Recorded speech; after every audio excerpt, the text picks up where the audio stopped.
Hi കൂട്ടുകാരെ, പുതിയൊരു വീഡിയോയിലേക്ക് എല്ലാവർക്കും സ്വാഗതം. അങ്ങനെ ഷാമയുടെ കൈകൾ അങ്ങ് പിടിച്ചു വലിച്ചിട്ട് സുസ്മിത അങ്ങ് പോവാണ് കേട്ടോ. ഈ സമയം വിഷ്ണു പറയും, അവളിൽ നിന്ന് ഇത്രയൊക്കെ പ്രതീക്ഷിച്ചാൽ മതി, അതൊരു ചിലന്തിയാണ്, വിഷം ചീറ്റുന്ന ചിലന്തി, അതിൻ്റെ ഭാഗത്തു നിന്നും അങ്ങനെയൊക്കെ വരുള്ളൂ എന്ന് പറയുമ്പോൾ ഷ്യാം അങ്ങനെ ദേഷ്യത്തോടു കൂടി ഇരിക്കുകയാണ് കേട്ടോ. അപ്പോഴേക്കും അവിടെ സപ്ലൈ ബോയ് വരികയാണ്. അപ്പോൾ അത് വിഷ്ണുവിൻ്റെ ഒരു പരിചയക്കാരനായിരിക്കും, കമലിൻ്റെ കൂട്ടുകാരൻ മൈക്കിളായിരിക്കും. ആഹാ മൈക്കിളെ എന്ന് പറയുമ്പോഴേക്കും, ആഹാ വിഷ്ണു ആശാനോ, വിഷ്ണു ആശാൻ എന്താ ഇവിടെ? ഞാൻ ഇങ്ങോട്ടേക്ക് വെറുതെ ഒരു ഇതിന് വന്നതാണെന്ന് പറയുമ്പോൾ, എന്തായാലും കുടിക്കാൻ നീ എനിക്ക് എടുക്കുകയെന്ന് പറയാൻ കേട്ടോ. അപ്പോൾ മൈക്കിൾ പറയും, ഞാനിപ്പോൾ ഇവിടെയാണ് വർക്ക് ചെയ്യുന്നത്. അങ്ങനെ അവർ തമ്മിലുള്ള ആ ഒരു സംഭാഷണമാണ് കേട്ടോ. എന്നാൽ ഈ സമയം സരളയാണെങ്കിൽ സത്യാമ്മയുടെ വീട്ടിലെത്തിയിരിക്കുന്നു. അങ്ങനെ സത്യാമ്മയുടെ വീട്ടിൽ ഇറങ്ങിയ ഉടനെ തന്നെ സുസ്മിതക്ക് വിളിക്കുകയാണ്, ഹെടി ഞാൻ എനിക്കൊരു മിസ് ഇടുമ്പോഴേക്കും നീ ആ ഫോട്ടോസും വീഡിയോസൊക്കെ എനിക്ക് അയച്ചു കൊണ്ടായെന്ന് പറയുമ്പോൾ, ശരി അമ്മ, ഒരുപാട് മൊബൈലിൽ ഫോട്ടോസും വീഡിയോസും ഉള്ളത് കൊണ്ട് തന്നെ തിരഞ്ഞെടുത്ത് അയക്കണമെന്ന് പറയുമ്പോൾ, ശരി ഇനി അയക്ക്, ഞാൻ സത്യാമ്മയുമായി ആദ്യം ഒന്ന് കൈ കോർക്കട്ടെ ഭാമയുമായി എന്ന് പറഞ്ഞ് അകത്തോട്ട് കയറി ചെല്ലാണ് കേട്ടോ. അങ്ങനെ അകത്ത് കയറി ചെല്ലുമ്പോൾ തന്നെ ആദ്യം പിള്ളയായിരിക്കും പുറത്തോട്ട് വരിക. എവിടെ സത്യഭാമ എന്ന് ചോദിക്കാൻ കേട്ടോ. അപ്പോൾ പിള്ള ദേഷ്യത്തോടു കൂടി ഇങ്ങനെ നോക്കി നിൽക്കുമ്പോൾ, നിന്നോടാ ചോദിച്ചത് ഭാമയുടെ, ഭാമയെ വിളിക്കുക എന്നിങ്ങനെ സരള പറയാണ്. അങ്ങനെ പിള്ള അകത്തോട്ട് പോവാണ്. എന്നാൽ ഈ സമയം മൈക്കിളാണെങ്കിലോ, നിങ്ങൾക്ക് എന്താ കുടിക്കാൻ വേണ്ടി എന്നൊക്കെ ഇങ്ങനെ വിഷ്ണുവിനോട് ചോദിക്കുമ്പോൾ വിഷ്ണു പറയാണ്, ലൈം ജ്യൂസ് മതി എന്നൊക്കെ പറഞ്ഞ് അങ്ങ് ഏൽപ്പിച്ചല്ലോ. അങ്ങനെ അങ്ങ് പോവാണ്. ഈ സമയം സുസ്മിതയോട് മൈക്കിൾ എന്താ വേണ്ടതെന്ന് ചോദിക്കുന്നത് കേട്ടോ. അപ്പോൾ സുസ്മിത പറയണ, എനിക്ക് 2 ചപ്പാത്തിയും വെജിറ്റബിളും കറി എടുത്തോ എന്ന് പറഞ്ഞിട്ട് അങ്ങ് പറഞ്ഞു വിടുകയാണ്. അങ്ങനെ മൈക്കിൾ അങ്ങ് പോയി. ഈ സമയം സരളയെ കാണാൻ വേണ്ടി ഭാമ വന്നിരിക്കുകയാണ്. അങ്ങനെ ഭാമ ഇങ്ങനെ തുറിച്ച് നോക്കി നിൽക്കുമ്പോൾ സരള ചോദിക്കുകയാണ്, സാധാരണ സത്യഭാമയുടെ വീട്ടിൽ വരുന്നവർക്കൊക്കെ ഇരിപ്പിടം കൊടുക്കാറുണ്ടെന്നാണ് പറഞ്ഞു കേട്ടത്, പക്ഷെ നീ എന്നെ കണ്ടപ്പോൾ ഒരു പരിചയമില്ലാത്ത ആ ഭാവത്തിൽ നിൽക്കുന്നു എന്നിങ്ങനെ സരള പറയുമ്പോഴും സത്യാമ്മ ഒന്നും മിണ്ടുന്നില്ല കേട്ടോ. അപ്പോൾ എന്താ സത്യഭാമ ഇനി ഒന്നും മിണ്ടാത്ത? ഭാമ ഒന്നും മിണ്ടുന്നില്ലല്ലോ, ഒന്നെങ്കിൽ ഞാൻ നിൻ്റെ ഉറ്റ ഫ്രണ്ട്സ് അല്ലേ എന്നൊക്കെ പറയുമ്പോൾ, എനിക്ക് എന്താ വേണ്ടത് എന്ന് സത്യാമ്മ ചോദിക്കുമ്പോഴേക്ക് ഇറങ്ങി പോകാൻ പറയുന്ന ആ ഒരു സീനിലോട്ട് എത്താണ്. അപ്പോഴേക്കും അവിടെ രാഘവൻ ഇടപെടുകയാണ്. ഭാമേ ഒന്നും തന്നെ പറയണ്ട എന്ന് പറയണേ. എന്നിട്ട് സരള ഇങ്ങ് വാ, ഇവിടെ ഇരിക്കുക എന്നൊക്കെ പറഞ്ഞിട്ട് സരളയെ പിടിച്ചിരുത്താണ് കേട്ടോ. അങ്ങനെ സരള ആണെങ്കിലോ രാഘവൻ്റെ മുന്നിൽ കാലൊക്കെ കയറ്റി വലിയ ഒരു ലെവലിലാണ് ഇരിക്കുന്നത്. എന്നിട്ട് പറയും, അതെ ഞാനും നീയും ഒരേ ഇതിലല്ല ഇപ്പോൾ പോകുന്നത്, മുതലും സ്വത്തും വെച്ച് നോക്കുകയാണെങ്കിൽ ഞാനാണ് വലിയ പദവി, നീ എൻ്റെ താഴെയാണ്, അതുകൊണ്ട് തന്നെ പദവിയും ആൾബലവും ഒക്കെ നോക്കുകയാണെങ്കിൽ ഞാനാണ് മുന്നിട്ട് നിൽക്കുന്നത്. പക്ഷെ നിന്നോട് ഞാനിപ്പോൾ ഒരു യുദ്ധത്തിനില്ല. എന്തിനു വെറുതെ യുദ്ധത്തിന് നിൽക്കുന്നത്? കാരണം എൻ്റെ മകൾക്കാണല്ലോ നിങ്ങൾ യുദ്ധം ചെയ്തുകൊണ്ടിരിക്കുന്നത്, അതുകൊണ്ട് ഞാനൊരു സത്യം വെളിപ്പെടുത്താൻ വന്നതാണ് എന്ന് പറയുമ്പോൾ സത്യമ്മ പറയാം, പങ്കജൻ നീ പോയി ചായ എടുത്ത് വാ എന്ന് പറഞ്ഞിട്ട് അങ്ങനെ പങ്കജൻ ചായ എടുക്കാൻ വേണ്ടി പോവാണ്. ഈ സമയം നിന്നോട് കുറച്ച് കാര്യങ്ങൾ എനിക്ക് പറയണമെന്ന് തോന്നി, അതുകൊണ്ടാണ് ഞാൻ വന്നത് എന്നൊക്കെ അങ്ങനെ പറയുമ്പോൾ സത്യമ്മക്ക് ദേഷ്യം പിടിച്ചിട്ട് കലി അടക്കാനാവുന്നില്ല. അത്രയും വലിയ ദേഷ്യത്തോട് കൂടിയിട്ടാണ് കേട്ടോ ഇരിക്കുന്നത്. പിന്നീട് വിഷ്ണുവിനെയാണ് കാണിക്കുന്നത്. വിഷ്ണുവിൻ്റെ അടുത്തോട്ട് ഈ മൈക്കിൾ ഇങ്ങനെ ലൈം ജ്യൂസൊക്കെ കൊണ്ടുവന്നിട്ട് ടേബിളിൽ ഇങ്ങനെ വെച്ച് കൊടുക്കുകയാണ്. അങ്ങനെ മൈക്കിൾ ഇത് വെച്ച് കൊടുക്കുമ്പോൾ സുസ്മിതക്ക് അങ്ങ് ദേഷ്യം പിടിക്കണം. എവിടെയോടോ എനിക്ക് കൊടുക്കുന്ന ഭക്ഷണം, എനിക്ക് ഭക്ഷണമില്ലേ എന്നൊക്കെ പറഞ്ഞിട്ട് സുസ്മിത മൈക്കിളിനോട് ചൂടാവുമ്പോൾ ഷാലിയാണെങ്കിലും മൈക്കിളിനോട് എനിക്കൊരു കാര്യം പറയാനുണ്ട് എന്ന് പറഞ്ഞിട്ട് എന്തൊക്കെയോ സ്വകാര്യമായി പറയുന്നുണ്ട് കേട്ടോ. അതൊക്കെ വിഷ്ണു ഇരുന്നിങ്ങനെ പുഞ്ചിരിയോടുകൂടി കേൾക്കുകയാണ്.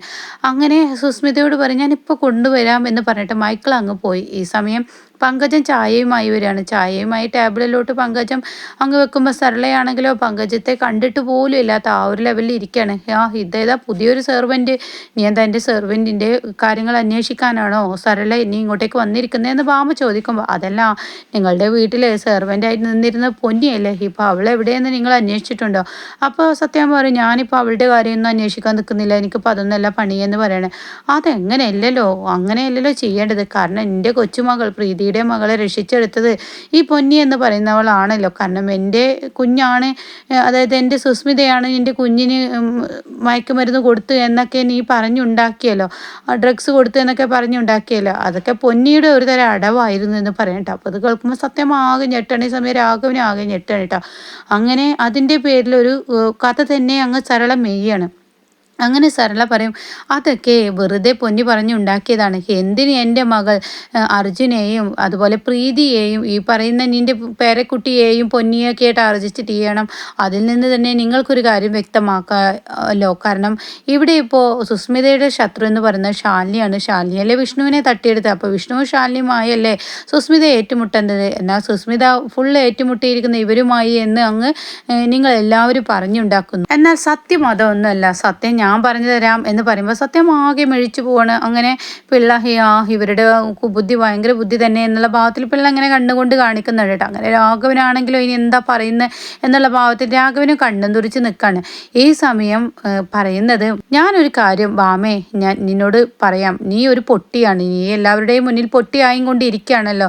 സത്യത്തിൽ എൻ്റെ മകൾക്ക് ശാലിനിയോടാണ് പകയുള്ളത്. പക്ഷേ ശാലിനിയാണ് ഈ ഒരു കോമയിൽ കെടുത്തിയതും സുസ്മിതയല്ല, ശാലിനിയാണ് പ്രീതിയെ കോമയിൽ കെടുത്തിയതും അതുപോലെ തന്നെ ബാക്കിയുള്ള എല്ലാ കാര്യങ്ങളും ചെയ്തതും കുഞ്ഞിന് ഡ്രഗ്സ് കൊടുത്തതും ഒക്കെ ശാലിനിയാണ്, അല്ലാതെ വേറെ ആരുമല്ല എന്നൊക്കെ ഇങ്ങനെ പറയട്ടോ. അപ്പോൾ അത് കേൾക്കുമ്പോൾ സത്യാമ്മ ഇങ്ങനെ വിഴിച്ചു നിൽക്കുകയാണ്. എന്നിട്ട് പറയും, നീ ഒരു കാര്യം ചിന്തിച്ചോ, ഇപ്പോൾ പൊന്നിയെ കാണാതായിരിക്കുന്നത് തന്നെ. ഇപ്പം നിനക്കൊരു ദത്തുപുത്രനുണ്ടല്ലോ, ദത്തുപുത്രനെ കൊണ്ടുവന്നപ്പോൾ അവനിട്ട് പണിയാൻ നോക്കുകയാണ്. കാരണം വിഷ്ണുവിൻ്റെ ഹോട്ടലിൽ വെച്ചാണ് ഈ ശ്യാമയും രോഹിത്തും കൂടി ഒരുമിച്ച് കിടന്നിരിക്കുന്നത്. ആ ഒരു വീഡിയോ ക്രിയേറ്റ് ചെയ്ത് ആര് മുഖേനയാണ്? ഈ ശാലിനി മുഖേന. കാരണം എന്താണെന്നറിയോ, ഈ ഒരു സ്വത്തുക്കൾ ഇനിയിപ്പോൾ ഈ ദത്തുപുത്രനും കൂടി പങ്കിട്ട് കൊടുക്കണ്ടേ. അപ്പോൾ ആ പങ്കിട്ട് പോവാതിരിക്കാൻ ശാലിനിയും ശാരദാമ്മയും കണ്ടെത്തിയ പുതിയൊരു വഴിയാണ് ശ്യാമയെ വിവാഹം കഴിക്കുക എന്നുള്ളതൊക്കെ കേട്ടോ. അപ്പോൾ അതൊക്കെ കേട്ട് പിള്ളക്ക് ഇങ്ങനെ ദേഷ്യം വരുന്നുണ്ട്. ഇവർ സത്യാമ്മയുടെ ഉള്ളിൽ വലിയൊരു വിഷം തന്നെയാണ് കുത്തിവെക്കുന്നതെന്നിങ്ങനെ ഇങ്ങനെയൊക്കെ മനസ്സിലാവുന്നുണ്ട് കേട്ടോ. എന്നാൽ സത്യാമ്മയാണെങ്കിൽ ചെറുതായി ഇങ്ങനെ വീണ് തുടങ്ങുകയാണ്. അങ്ങനെ രാഘവനെ ആണെങ്കിൽ ഇത് ഏതുവരെ പോകും എന്നുള്ള ഭാവത്തിൽ ഇങ്ങനെ നോക്കി നിൽക്കുകയാണ്. പിന്നീട് കാണിക്കുന്നത് സുസ്മിതക്ക് ഭക്ഷണം ഇങ്ങനെ കൊണ്ടുവന്ന് വെക്കാൻ കേട്ടോ. ഈ സമയമൊക്കെ ശാലിനി ഒരു ചെറിയൊരു പുഞ്ചിരിയോട് കൂടി ഇങ്ങനെ നോക്കുന്നുണ്ട്. നിനക്കുള്ള പണി വരുന്നേ ഉള്ളൂ എന്നും ഇങ്ങനെ ചെറിയ പുഞ്ചിരിയോട് കൂടി നോക്കുമ്പോൾ സുസ്മിതയാണെങ്കിൽ, നിങ്ങളെല്ലാവരും ഇപ്പോൾ ഇരുന്ന് ചിരിച്ചോ, നിങ്ങൾക്കുള്ള പണി എൻ്റെ അമ്മ അവിടെ ചെയ്തു വെക്കാൻ പോകുന്നുണ്ട്, ഞാൻ ഇവിടുന്ന് അയച്ചു കൊടുക്കുന്നുണ്ട്. സത്യാമ്മയുടെ വീട്ടിൽ നിങ്ങൾ കയറി ചെല്ലുമ്പോൾ വലിയ ബോംബായിരിക്കും നിങ്ങളുടെ മേലിലോട്ട് വരുന്നത് എന്നുള്ള ഭാവത്തിൽ ഇങ്ങനെ തുറിച്ച് നോക്കുന്നുണ്ട് കേട്ടോ. അങ്ങനെ ഇതൊക്കെ കണ്ട് മൈക്കിളാണെങ്കിലോ ഭക്ഷണവുമായി വരികയാണ്. മൈക്കിൾ എന്ത് ചെയ്യും, സ്മിതയെ ഇങ്ങനെ ഒന്നും അറിയാത്ത പോലെ നോക്കിയിട്ട് പ്ലേറ്റിലോട്ട് ചപ്പാത്തി ഇട്ട് കൊടുക്കുകയാണ്. പിന്നീട് കറി അങ്ങ് സ്പൂണ് വെച്ച് അങ്ങ് കുത്തുമ്പോൾ സുസ്മിതയുടെ മേത്തൊക്കെ അങ്ങ് തെറിപ്പിക്കുകയാണ് കേട്ടോ. അതോടുകൂടി സുസ്മിത അങ്ങ് ദേഷ്യപ്പെടുകയാണ്. എന്താണോ താൻ കാണിക്കുന്നതെന്ന് പറഞ്ഞ് ദേഷ്യപ്പെടുമ്പോൾ, സോറി മേഡം അറിയാതെ സംഭവിച്ചാണ്.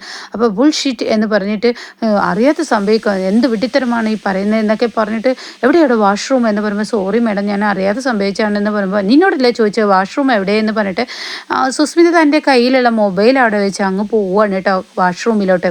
എന്നാൽ ഈ സമയം ശാലിയും വിഷ്ണു പരസ്പരം നോക്കി ചിരിക്കുന്നുണ്ട്. അങ്ങനെ വിഷ്ണു പറയാണ്, ഇനി എന്തായാലും നമുക്ക് ഇവിടുത്തെ ഈ ഒരു ബോട്ട് സർവീസിനും കൂടി അങ്ങ് പോവാം, അത് കഴിഞ്ഞിട്ട് പോയാൽ പോരെ എന്നൊക്കെ പറയുമ്പോൾ ശ്യാമ പറയാണ്, അതൊന്നും പറ്റില്ല, എനിക്ക് പെട്ടെന്ന് വീട്ടിലോട്ട് പോകണം, എനിക്ക് വയ്യ എന്ന് പറയുമ്പോൾ, നീ ഒന്ന് അടങ്ങ് എന്നിങ്ങനെ ശ്യാമയോട് വിഷ്ണു പറയുന്നുണ്ട് കേട്ടോ.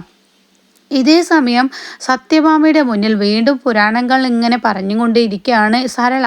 എന്തായാലും ശാലിനി നിന്നെ കബളിപ്പിച്ചും കൊണ്ടിരിക്കുകയാണ്. ശാലിനിക്ക് നിൻ്റെ സ്വത്തുക്കളെ എല്ലാം ഒറ്റയടിക്ക് വിഴുങ്ങാൻ വേണ്ടിയിട്ട് അവൾ ഓരോരുത്തരെ ഇല്ലാതാക്കുകയാണ്. ഇപ്പോൾ ഇനി ഇല്ലാതാക്കാൻ പോകുന്ന രോഹിത്തിനെയാണ്. രോഹിത്തും ഇതിന് കൂട്ടു നിന്നിരിക്കുകയാണ്. രോഹിത്തും എല്ലാവരും കൂടി നിന്നെ ചതിച്ചും കൊണ്ടിരിക്കുകയാണ്. അതിനുള്ള പല തെളിവുകളും ഞാൻ നിൻ്റെ ഫോണിലോട്ട് അയച്ചിട്ടുണ്ട്, നീ ഒന്ന് ഫോൺ എടുത്ത് നോക്ക് ഭാമേ എന്ന് പറയുമ്പോൾ സത്യാമ്മ പങ്കജത്തിനോട് പറയണം, നീ ആ ഫോൺ എടുത്ത് വാ എന്ന് പറയണം കേട്ടോ. അങ്ങനെ പങ്കജം ആ ഫോൺ എടുത്ത് വരികയാണ്. എന്നാൽ ഈ സമയം സരളയാണെങ്കിലോ താൻ വലിയ എന്തൊക്കെയാണ് എന്നുള്ള ഭാവത്തിൽ കാലുമക്കാലൊക്കെ കയറ്റിച്ചിരിക്കുകയാണ്. എന്നാൽ സത്യാമ്മയാണെങ്കിലോ തൻ്റെ മൊബൈൽ എടുത്ത് നോക്കുമ്പോഴേക്കും സരള മൊബൈൽ എടുക്കുകയാണ് കേട്ടോ. എന്നിട്ട് സത്യാമ്മക്ക് അയച്ചു കൊടുക്കുകയാണ്. അപ്പോൾ ആ വീഡിയോ ഒന്നും നോക്കുന്നില്ല. എന്തായാലും ഞാൻ അവൾക്ക് മിസ്സടിക്കുന്നതിന് മുന്നേ തന്നെ അവൾ വീഡിയോ അയച്ചല്ലോ, അത് മതി എന്ന് പറഞ്ഞിട്ട് ആ സരള ആ വീഡിയോ എന്തെന്ന് നോക്കാതെ തൻ്റെ മകൾ എത്ര നല്ല കാര്യമാണ് ചെയ്തിരിക്കുന്നത്, എത്ര നേരത്തെയാണ് അവൾ എനിക്ക് വീഡിയോ ഫോട്ടോസൊക്കെ അയച്ചു തന്നത് എന്നൊക്കെ പറഞ്ഞ് മനസ്സിലിങ്ങനെ കരുതിയിട്ട് സത്യാമ്മക്ക് അതുകൊണ്ട് അയച്ചു കൊടുക്കുകയാണ്. സരള അത് നോക്കുകയും ചെയ്തില്ല. അങ്ങനെ സത്യഭാമ ഇതെടുത്ത് നോക്കുമ്പോൾ ഞെട്ടിപ്പോയി നിൽക്കുകയാണ് കേട്ടോ. സരളയെ മുഖത്തോട്ട് ഇങ്ങനെ തുറിച്ച് നോക്കുന്നുണ്ട്. സരള തിരിച്ച് ഇതോടുകൂടി ശാലിനിയും വിഷ്ണുവിൻ്റെ യഥാർത്ഥ മുഖം തിരിച്ചറിയും. ഇന്നത്തോടു കൂടി സത്യഭാമയുടെ 2 മക്കളുടെ ജീവിതം അങ്ങ് ഇല്ലാതാവും എന്നുള്ള ആ ഒരു സന്തോഷത്തോടു കൂടി ശാരദാമ്മയുടെ മക്കൾ വീട്ടിലും ആവും എന്ന സന്തോഷത്തോടു കൂടി ഇരിക്കുമ്പോഴാണ് ഇനി വെടിവെട്ടാൻ ഇരിക്കുന്നത് കേട്ടോ.